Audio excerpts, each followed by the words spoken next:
there, welcome back. It's Linda Pinizzotto of the Condo Expert at the Hayes FM in Mississauga. And today we're totally going outside of my norm, and we're talking about the Mississauga Sports Council. Tell me something, Catherine. I mean, like with your dinner that's coming up, that's almost, in one sense, it's an awards night and for the celebrities and dinner and so on. But it's also a fundraiser to some degree, is it not? Is there any fundraising aspect? I mean, like silent auctions and that kind of thing that goes on at your dinner? Very much so. It's really one of the biggest grassroots sports nights in Mississauga, so it provides some great opportunities to catch up with everyone, learn the stories of our amazing athletes, coaches, volunteers, and also do some fundraising, as you've indicated. We do have a silent auction and also a Hall of Fame draw to help us support initiatives to continue to build the grassroots of sports and further develop our Mississauga Sports Hall of Fame. As you had indicated, in 1975, the first awards dinner, Hall of Fame inductions, we recognized 4 individuals that evening, including some builders. And those first early years of inducting people, it was more of a celebration and a ceremony. We didn't have a place to call the Hall of Fame home. In 1996, the City of Mississauga were gracious enough to provide space on the 4th floor at City Hall, where the Mississauga Sports Council office was also at City Hall. And so the Hall of Fame, the seeds took, and we had some exhibit displays there, biographies and pictures. Also part of the city Civic Center tour, so a lot of new visitors to Mississauga and people who took the City of Mississauga tour through the Civic Center got to see our Mississauga Sports Hall of Fame. When we moved to the sports complex in 2007, the city's been very supportive and provided us with lobby space to further develop the Sports Hall of Fame. And that got us raising funds, getting support from not only the community at large, but organizations like the Ontario Trillium Foundation. Different groups have helped us. We're at the stage now where we have exhibit cabinets. We've been collecting artifacts, pictures, biographies. We've got some amazing stories. The exhibits get updated on a regular basis. So we theme them to things like the Olympics. We'll be doing the Pan Am Games next year. We do things like Black History Month, Volunteer Month. So our exhibit coordinator is constantly refreshing the exhibits and showcasing just what we have to offer in Mississauga to the community. Wow, that's pretty impressive. So, you know, it's funny when you think of, I think that everyone out there, you know, when they sit down, they start watching the Olympics, for instance, they see one of the athletes performing. I will guarantee you that they will sit back and think, boy, how did that woman or man get there? Like, what happened? How did this all fall in place? Because that is just, if you look at the numbers with millions of people around the world that are in athletics one way or another.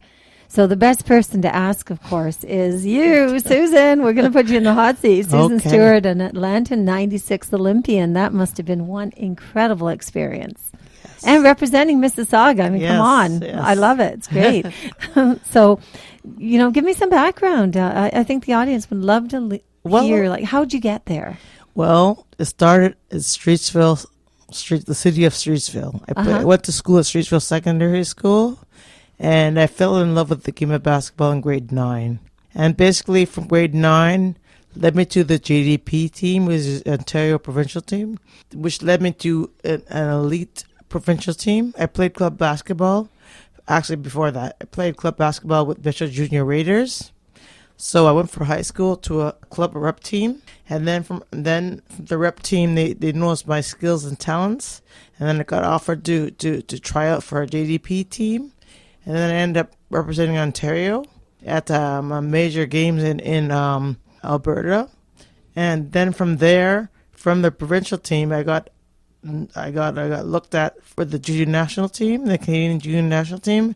And then I went to an amazing tournament in Cuba. I'll never forget that tournament.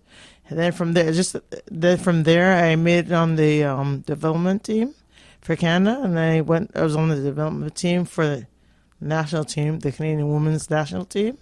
And then I got invited to the national team. And before I got invited to the national team, I was invited on a USA tour while I was in high school with the women's national team. And I got to tour took me out of school. I went on a tour to the United States and played NC2A teams.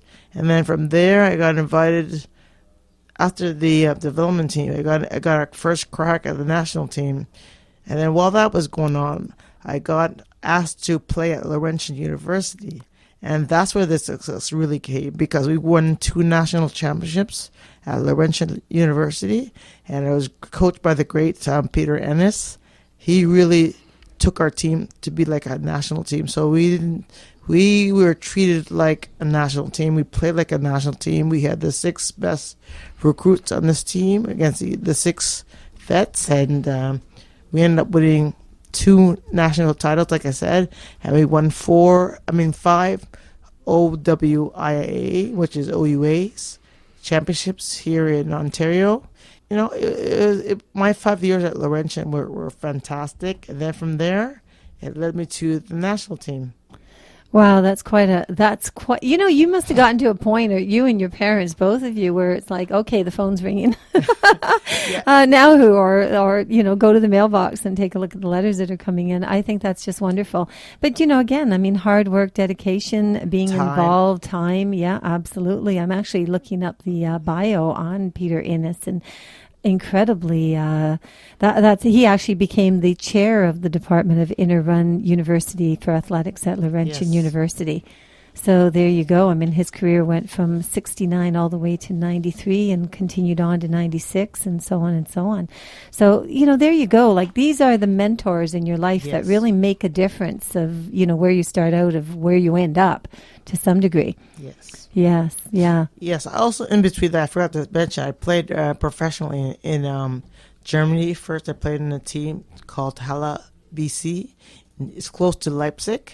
Oh, really? Germany? Really? Well, you know, it's my sons have played in Germany hockey, and I got to tell you, the Germans love their sports. Yes, the energy in the arenas are insane. So I can imagine the basketball courts is crazy as well. It's amazing. Yeah, it is. Well, you know, these are experiences. I mean, you're never going to be able to duplicate those. Those are things that you take with you and you share with your family and your friends. You know.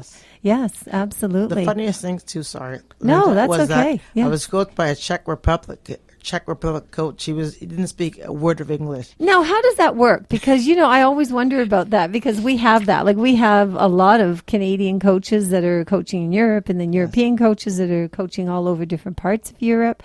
So how does that work? I guess because you still know the plays. You watch them just on the boards. I'm very much a visual person. Right, so okay. I would have them demonstrate. I learned to say demonstration, then I would join them after they show me what it was. So I'd learn through action. Right, and then I'd participate. But the only thing was that basketball is very much a communicative sport. And communication, when I played for Peter, was everything. So we'd mess up on screens right or left. Like, I get nailed, you know, with screens because it wasn't communicated to me earlier, and I didn't know what they were saying, and so I had to quickly learn, trial by error, like learn things, you know, on my feet while I was there. Well, I wish I was a few years younger, because you and I might be on the same team with one another. When I was in high school, I went to George Harvey, actually, and I was for 4 years their MVP in basketball. I loved basketball, loved it, great sport. As a matter of fact, they sent me for a scholarship once, and it was just like a weekend thing. Now we're going back into the 70s, okay? So I don't think you were born. 69. Okay, well, yeah, I was way... Yeah, we're there. Anyway, so it was kind of funny because they sent 2 girls. I was 15 at the time, to learn the jump set, which women can't do. Our equilibriums are completely off, right? So they tried. It was a camp. A very special, unique camp that I was sent to. And there was no way. There's no way that we could do it. We spent all weekend while the guys were laughing, wondering why we couldn't do it. And, of course, the equilibrium answered the question. So now when you watch female basketball players, you can see that they can't do what the males do, because the upper strength is balanced differently. So I might have been at the at the grassroots of that decision. I don't really know, but it was actually really exciting at the time.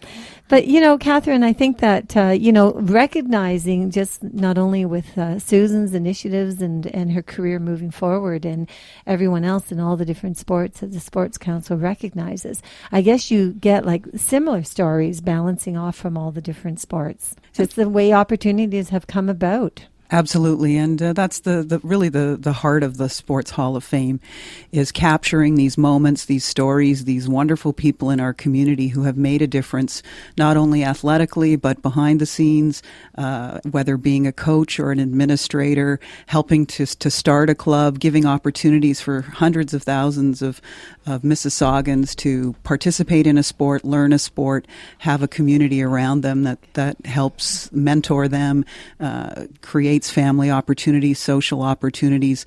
The beauty of sport is that it's fully engaging. It's also preventative medicine. You can get out, get healthy, mind, body, and spirit.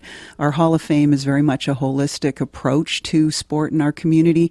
It celebrates all of these accomplishments. We work to share them with the community. We have a Hall of Fame physical education program that we named after Mayor McCallion for her 90th birthday. She is an honored member of our Mississauga Sports Hall of Fame, and obviously a role model at 93. She's just as happy to put on the skates or get out and run the marathon to show it can be done, and the healthy benefits to sport. So having role models like this that we can celebrate in our Hall of Fame, share with the community, inspires everyone to reach for their dreams, but also just stay active, stay involved, and it lets us preserve our sports legacy for future generations.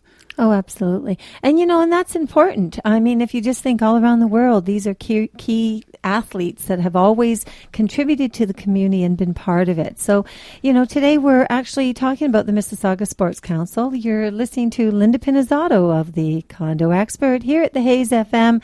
Hang tight and we'll be right back.